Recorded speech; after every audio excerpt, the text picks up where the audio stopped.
ওই কিরে, দেশে কি শুরু হয়ে গেল এইগুলা? হামজা চৌধুরী না সাকিব আল হাসান? দেশের সুপারস্টার কে এখন? এক কথায় বলে দিতে হলে আপনি কি বলবেন? হামজা চৌধুরী না সাকিব আল হাসান? আমাদের দেশের দুইটা বিশ্লেষক, ক্রিকেট ফুটবল ক্রীড়া বিশ্লেষক, তারা বলে যে একটা এই কথা নাকি 2 সেকেন্ডে বলা যায় যে হামজা চৌধুরী বাংলাদেশের একমাত্র সুপারস্টার এখন। ভাবা যায়, মাথায় কাজ করে যে সাকিব আল হাসান দেশের জন্য 20টা বছর কি করে নাই, কি দেয়নি দেশে। আর সেই সাকিব আল হাসান এখন সুপারস্টার না, তার বিষয়ে ভাবার মতন সময় তাদের নাই। আর হামজা চৌধুরী দেশকে কি দিয়েছে? দেশের জন্য কয়টা ম্যাচ খেলছে?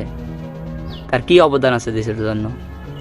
হ্যাঁ, মানতেছি যে হামজা চৌধুরীর সামনে ভবিষ্যতে মেলা কিছু আছে, দেশের হয়ে খেলুক, আরও মেলা কিছু দিতে পারবে।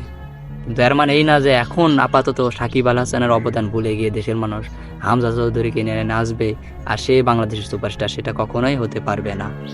হ্যাঁ, দেশের ফুটবলকে যে এখন যে পর্যায়ে আছে এর থেকে বড় উপর পর্যায়েতে নিয়ে যাওয়ার পর তখন সেটা দেশের মানুষ বলবে যে হ্যাঁ, হামজা চৌধুরী এখন দেশের সুপারস্টার।